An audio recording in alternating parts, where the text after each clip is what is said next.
right? So it's horrible theology. It's terrible theology. Kendrick is not proclaiming to be a Lecrae. He's not proclaiming to be a Shai Lin. You know what I mean? Like a lyrical theologian. So we shouldn't be surprised, that somebody who's not a believer is going to, use, make these expressions about Christ in a blasphemous, damaging kind of way. We shouldn't be surprised about that.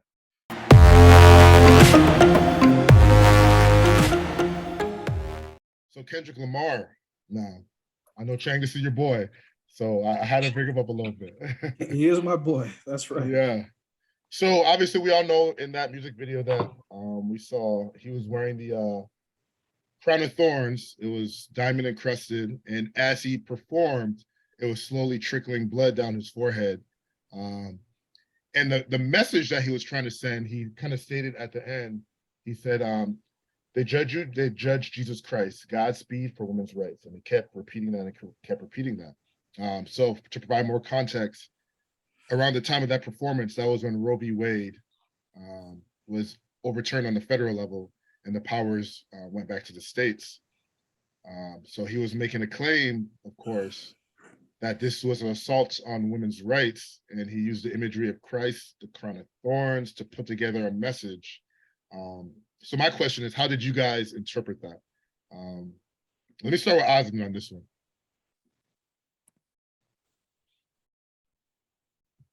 Oh man,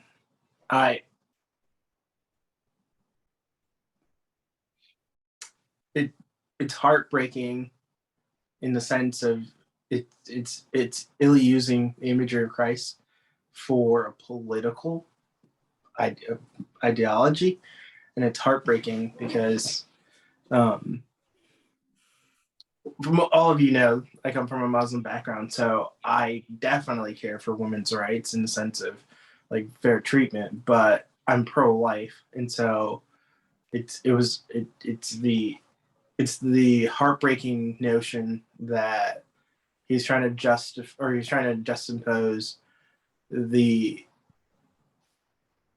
imagery of Christ on the cross in the sense of just I don't understand. It was infuriating, and it definitely crossed a huge line for me in the sense of it was heartbreaking to see that. And then the ending of his statements for women's rights, it's the right to end a life is basically what he's arguing. It's not about it's just in first century Christians were known for taking care of the deformed and unwanted children that were left out to die in the wilderness. So it breaks my heart that we are still battling that even in today's culture, just the right for children to live. But I definitely believe he crossed a huge line to bring a political argument or one-side political viewpoint into the realm of the church. So yeah. Tyler Scoop, let me pass the baton to you. All right. So I'm going to make a quick distinction here between music and lyric. Mm-hmm. To me, as you guys know, I'm a trained musician. I've continued my studies even after college. I have a degree in music, and I teach music. So for me, music is anything that utilizes both rhythm and pitch at its most basic precepts, most basic principles. And rap doesn't utilize intended and controlled pitch, just like the words of any song that we're going to hear on the radio. The lyrics themselves are not music. So I don't really view myself as an authority necessarily on any lyrics, whether it be hip hop, country, metal. Instead, I have more to say about the music itself.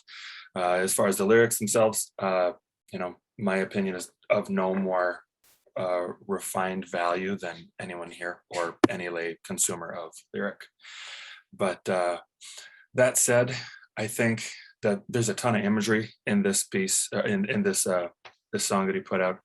And yeah, the Roe v. Wade overturn did not escape me. Glastonbury, is it Glastonbury, England? Mm-hmm. Yeah. Mm-hmm. Okay. So I thought that perhaps it was in something referencing something international, but it's 2 days after the overturn of Roe v. Wade, so I just assumed that that's exactly what he was speaking to. I think it's pretty clear that from a Christian perspective, we should define that as sacrilege. It's the depiction of Christ and sort of taking that mantle and the responsibility of the crown onto himself and portraying himself in this light. Whether he meant it personally, lyrically, it was kind of hard for me to dissect, but lyrically, it's hard to separate the message that you say from you. So if he's trying to say this on behalf of other people, it certainly wasn't clear. But I think, it's sacrilege for one, because it's an act of depicting our faith in a way that is not, it doesn't actually point to Christ. And that's not the end goal of his art. I thought the imagery of the diamond crown was very thought-provoking, and I think the whole purpose behind all of it was exactly to be that, to be evocative, to stick a finger in the flesh, so to speak. And I think the greater question to me is our response. How do we respond to that? And the best thing that we can do is we can say it's sacrilege, and we don't need to defend Christ, right? That's not what we're called to do. We're called to follow him. So we don't need to jump down Kendrick Lamar's throat, but we can call it what it is. We can speak truth, and we can be kind and patient and loving, and that's it. Just follow Christ. Okay. All right, let's pass it to Chris Hale. What are your thoughts? That was, in one simple word, just despicable. It was just despicable to look at it. And I've actually had someone say, well, he's just using artistic expression. Okay. So let's take, for example, he wasn't depicting Christ up there. Let's say he was depicting the Prophet Muhammad up there. Now, would a Muslim look at that and think, oh, he's just using artistic expression up there to portray Muhammad? Or would a Muslim look at that and say, that is blasphemy? Obviously, it's the latter. A Muslim would look at that and say, that is blasphemy. So as a Christian, I look at that the same way. That is utter blasphemy. Now, to go back to what Kendrick Lamar was saying at the very beginning, he says, no, they judge you, they judge Christ. Right. If you're going to look at that statement alone, it's, what's the word I'm thinking of? False equivalence fallacy. It's equating being judged yourself the same way as Christ was judged. Not even equatable. Us being judged, Christ was judged.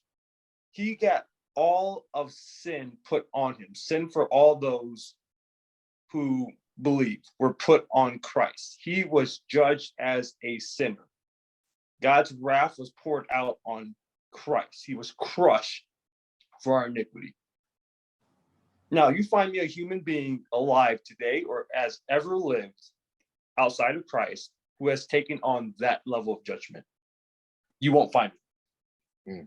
So to equate being judged by society as the same judgment that Christ endured, far, far, far from the truth. And I've had people say, oh yeah, Kendrick Lamar, he's Christian, he believes in God. I mean, if we're going back to Kurt Franklin, yeah, I mean, they proclaim a God, but do they really know him? Sylvester Stallone is someone I've heard that is a firm believer in God. Eminem, if you listen to any of his interviews, he said that he had a near-death experience and he came to know God. But you look at the pattern of their life that they're living. Do they really know God? Do they know Christ as Lord? They don't. They're talking about a God that they do not know. I think Kendrick Lamar is the same way. He talks about a God, he talks about a Christ that he does not know. Just Even if you look at the lyrics of that song that he was performing, I even pulled it up, some of the lyrics. Fun fact, I ain't taking shit back. Like when they were pro-black, but I'm more Kodak black. Tell me where my money at, where the homies at. Universal call out, I can members only that. CC, wait a minute. Ven qui, c'est la vie. Where's Christ in any of these lyrics? The only mention of anything Christian comes, seen a Christian say the vaccine mark of the beast. Then he caught COVID and prayed the Fitzer for relief. That's the only thing that even mentions Christianity in the songs. Capitalists posing as compassionate, be offending me. Yeah, suck my dick with authenticity. And then has the nerve to go up there and depict Jesus Christ singing these kind of lyrics. And then closes his song with, they judge me, they judge Christ. Godspeed for women's rights. Attaching some man-made construct, some liberal construct to the Son of God, as if Jesus affirms these concepts.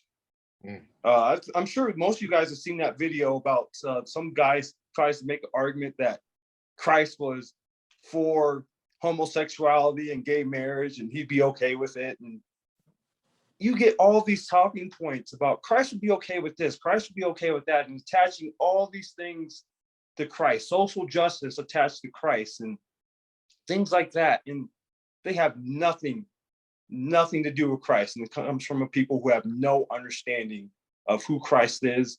Why did he come? His first advent. Why did he die? And what is actually in store for his second advent. All right. All right, my man Chang, what's your 2 cents? Again, this is a really nuanced conversation, I think. Okay. Which it's not really something we can really get down to the meat of, get down to the heart of, I think, just in this limited, platform. I know we have to get to some other topics, so I'll try to be brief. No, take your time. We're not strained for time at all. Okay. And I want to be as objective as possible because I'm a huge, fan, admirer of Kendrick Lamar's music, his art. Now, speaking directly to that video, like, yes, I'm alarmed. I'm just as alarmed as you guys, with the use of the Christ imagery, with the bleeding, and the chant at the end, the repetitive chant about they judge you, they judge Christ.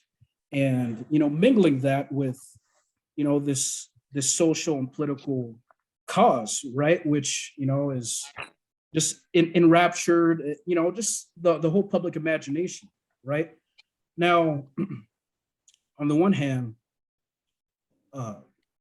first of all, listening to, I don't know if you guys have listened to the whole album, I've listened to the album multiple times, and something I've noticed, like with Kendrick's music, there's always a theme, there's always a concept, there's always a story, that's driving the album together, right? He's trying to bring you to this point. And with that particular song that he's referencing, and just the overarching angle of the album itself, what I took away was, this is his therapy album, so to speak. So this is how he's exposing, bearing his soul to the world, exposing how he is wrestling with his imperfections, his demons, his flaws, and he's pushing back against a world, especially the hip hop world, the hip hop universe, which crowned Kendrick Lamar as the king of the new generation, of hip hop, right? He's bringing hip hop back. He's this is blasphemous, but like in Chris, James, you're familiar with the term God MC, right? So he's resurrecting this new era, right? Of hip hop. So he's always wrestled with this Messiah complex, this savior complex. Part of it is just what the culture has pressed upon him, but part of it is just that tension within hip hop itself, which is driven by competition, driven by being the GOAT, driven by, like trying to be the best, like, hey, I'm better than you, I'm a better MC than you. It's always in competition, right? So the spirit of competition is driving it at the heart of it. Now, bringing it back to this current album, like he's rejecting all that. He's saying, look, what the world says of me doesn't matter, and I'm rejecting that, and I don't want the expectations that are saddled. I don't want the stature, just all of these things that are being put upon me just by all the culture's expectations about me, and being the voice for, he kind of did himself, but in some ways he's been pigeonholed as a conscious artist, but in a way that's boxed him in, in a way that's boxed him into to really like oversimplify him as an MC, him as an artist.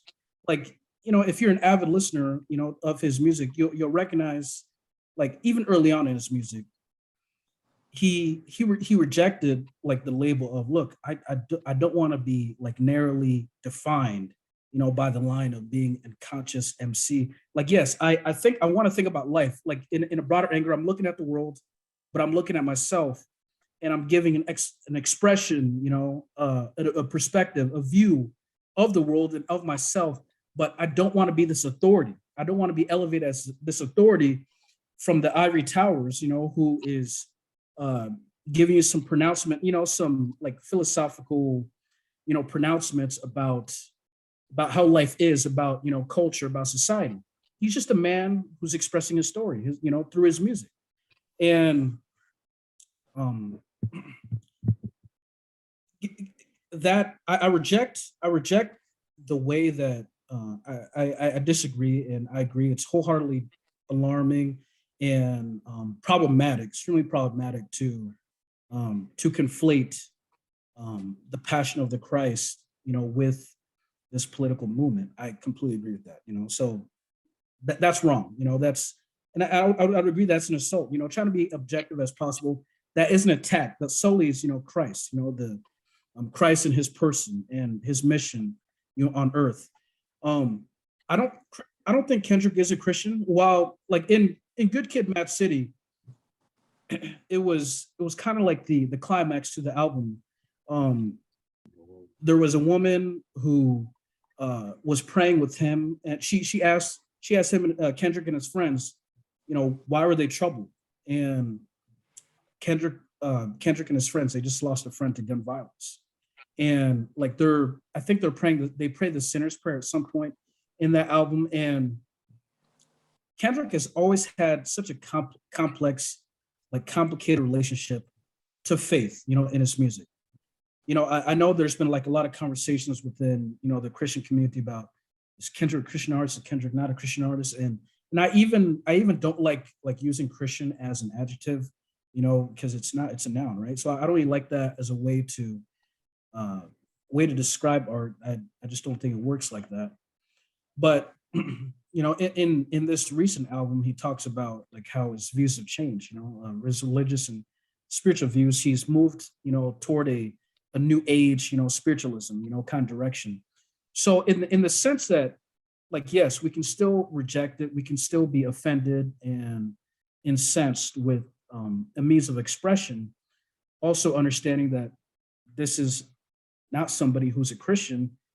So therefore we shouldn't expect him to like respect, or hold in high regard and honor, these tenets, right? These core tenets, these core truths about theology, right? So it's horrible theology. It's terrible theology. Kendrick is not proclaiming to be a Lecrae, he's not proclaiming to be a Shai Lin, you know what I mean? Like a lyrical theologian. So we shouldn't be surprised, that somebody who's not a believer is going to, use, make these expressions about Christ in a blasphemous, damaging kind of way. We shouldn't be surprised about that. I mean, I said a lot. I probably could say more, but we'll just leave it at that. So. No, that was good. I know, because obviously you, as somebody who actually dives into hip hop thoroughly, it's good to hear your angle on it. I do have one follow-up question though, Che. Sure. Do you believe that we as a community have a responsibility to point out and call out some of these artists for, because like as Chris alluded to earlier, we understand that if it was an assault on the image of Muhammad, we know the repercussions. We know what would happen. So do we as a Christian community, do we have that same responsibility to call them out and say, hey, you guys are depicting our Christ and sullying his image publicly? That's a great question, man. Short answer is I don't know. Like I would like to think, I hope that, I mean, I know, Kendrick has been on, somewhat of a like spiritual journey, with this music, with this, previous album, Damn, and, like there were explicit references to like scriptures, Bible passages. And there was even this article, like, so this hip hop publication outlet, called DJ Booth, they made a review of his Damn album, and Kendrick actually like responded directly to the article, and it was just really interesting, seeing his engagement. Because at that time there's a lot of controversy about like the Hebrew Israelites, and if Kendrick was then embracing, Black Hebrew Israelite, theology, and yeah, so he was under a lot of hot water for that. Like, okay, well, what are you trying to say? Like in another way, that was also very problematic. I would hope that like there are Christians that are in Kendrick's life, that are close to him, who, can pull him aside, have conversations with them.